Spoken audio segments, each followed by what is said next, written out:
evening. Ken, Away we go. what proved most costly for you? First quarter. In the end? First quarter. Yeah, first quarter. I mean, we gave them too much power around the ball. We gave them too many opportunities to score. They were good enough to score. We were poor around the ball at the start of the game, and that really hurt us by the end. Because after that, I thought that actually, from being fair, I think the game was played on our terms a fair bit of the last 2.5, 3 quarters. And then when it got really, really tight, just a couple of critical mistakes really hurt us. And it's what happens when you chase all day. If you make a couple of fundamental mistakes, you're going to pay an ultimate price, and we have to wear the hat of loser. Was that them coming out really fast, or were you coming out maybe a bit slow?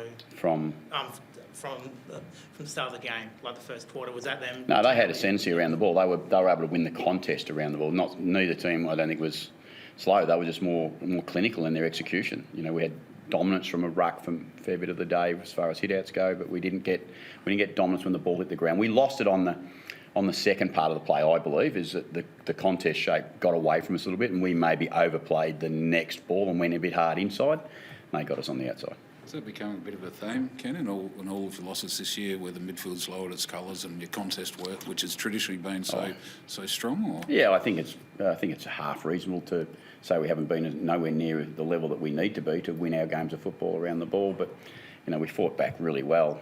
But when you lose, not much sense talking about what you fought back like. We lost. Did you feel like you overhandballed it at times? I think you can look at all parts of the game and say there was critical parts that we've done things wrong at different stages. But as I said, ultimately, we're in the game right to the very end by fighting back. But we made a few, if you think about, did we overhandball? We could have taken a ball over the line. We probably should have, hit some more kicks as much as we should have hit some more handballs, I think. So I don't think there was actually one part of mistakes or skill errors that was more obvious than the others. I think we just had opportunities that we didn't maximise. Then we went forward, I think in the second quarter, 4 goals, 7 and 2 out in the full or something, You did have, it was 40 more handballs than the Saints. It's a deliberate sort of part of your game plan to use that handball where possible, though? Yeah, I think the last time we played Saints in the pre-season, we were able to take lots of marks. Both teams, I think, were pretty clear on what type of plan that they were going to have to come up against. And we knew the Saints were going to be pretty hard to play against and score against, and we thought the same about them. We had to take a lot of their marks if we could possibly away from their game too, because I watched them really close the week before too. So, look, we've handballed the ball more this year. There's no denying that. That's real. I noticed maybe quarter time and 3/4 time you spoke to your leaders before the main huddle. What were you challenging? That's what I've done every week this year so far. Right. Pretty much. There's one game I missed, and that was my fault.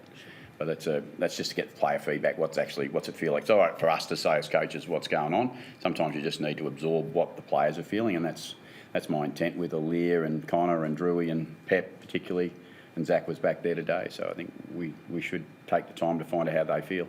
You singled out some of those leaders last week. Did you get the response from them today?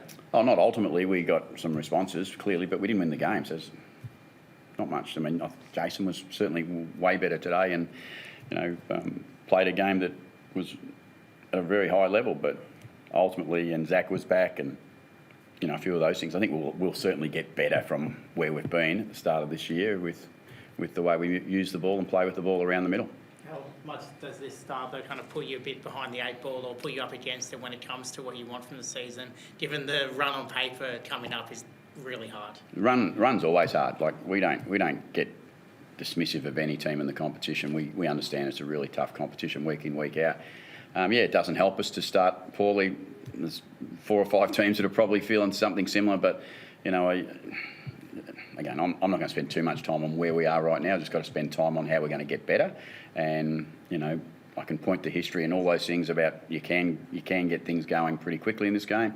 Ultimately, we need to get that done. Chancellor, you're confident you can fight back, get to where you want to be? Yeah, of course we are. We think we can play pretty solid football when we get our best footy. But our best footy hasn't been quite there at the start of this year. And, that's our challenge, to bring our best football for 4 quarters. And we know that if we don't, in this competition, more often than not, you're going to get beat. It's a bit of a different challenge in the review this week against Collingwood and Essendon. It was around maybe intent work rate. Given the amount of tackles, you can't really say it's that. It's more skill errors, maybe a bit of lack of composure. How do you kind of Yeah, Chase that challenge. look, I think that's really fair. The energy and the effort was there from the boys throughout the day. We made some fundamental mistakes. So footy does that to you. One day it's this, the next day it's that, and you shouldn't spend too much time exploring what the reason was today. Ultimately, we didn't play 4 good enough quarters of footy to win the game of footy. Is it just one of those things then, Ken? Like you had a 10-day break, which is long for what you're used to, so you probably have more time to work on skills. Is it just one of those things that footy throws up sometimes? No, I don't think it's just I think it's more about how we're playing. We haven't probably got to the level that we want to be at this early part of the season. The challenge for us is to get that going as quick as we can. Whether you got a 5-day break or a 10-day break, whatever it is, you can't use all those excuses in this industry. You just got to turn up and play, and otherwise you'll have a season that you don't want. We're in the business right now of chasing this season really hard and getting ourselves back on track. Is your youth showing a little bit when you talk about last week and then this week when the game's there to be won, that winning is a habit, and maybe you do have some younger players out there with some key moments? Plenty of experienced players with them. I think it's plenty of experienced players. So I think that's a reason. Yeah, we sometimes, we understand that some of the young people sometimes can make a few more mistakes, but they show lots of growth in a hurry, I reckon. So I'm always positive about our young players. One young player, Jason, you mentioned before, but to see what he did after, copying a little bit, he had some efforts pulled out in the review as well. I think he told some hard truths. I mean, to see the way he responded with that, I mean, he must be really happy. Yeah, he's a high quality player, and that's what you expect of him. You do expect him to respond. They're good players. They don't like playing bad. They have bad days, and footy's not easy to play for all the people who are asking. It's a tough game. I know, but Ollie Lord, probably quite an encouraging game for him. Yeah, it was. Yeah, there's some positives that we can take from this game. There's no doubt about that. In the way we played, the personnel who played at a different level. But there's one big thing that says we lost, and that's what we spend our time in. Unfortunately, we lose and put ourselves in a difficult position. I know that the AFL circus obviously comes to town. There's going to be a lot made of your, engagement with Hawthorn. Are you going to keep your head down low and try and ignore all of that? Or do everything we can to try and beat Hawthorn and bring our best game of football. That's all I care about. I don't care about any of the stuff that goes on outside that. Rivalries in this game are okay. I'm okay that there's a bit of a rivalry. We had a couple of games last year that were pretty tight and pretty intense. Emotions spill over.